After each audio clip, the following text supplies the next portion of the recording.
Инцидент произошел 2 августа приблизительно в час ночи на территории строительного рынка. Молодой человек пытался скрыться от патрульной машины на мотоцикле, однако стражам правопорядка удалось его задержать. При личном осмотре у молодого человека 24 лет, уроженца Тампунского района Якутии, ранее несудимого, из левого внутреннего нагрудного кармана кофты изъят шприц с веществом темного цвета. По словам задержанного, шприц он нашел случайно под домом и из интереса решил попробовать.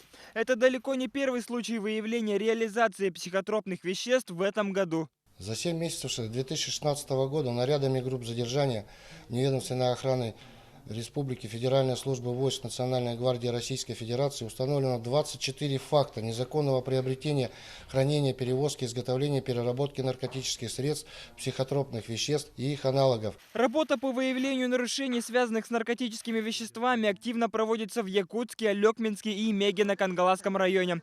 Что касается задержанного, то ему грозит тюремное заключение на срок от 4 до 8 лет. Результаты экспертизы показали, что вещество, изъятое у молодого человека, оказалось гашишным маслом весом более 7,5 грамм. По данному факту возбуждено уголовное дело. Евгений Заборовский, Ларион Федоров, Вести, Якутск.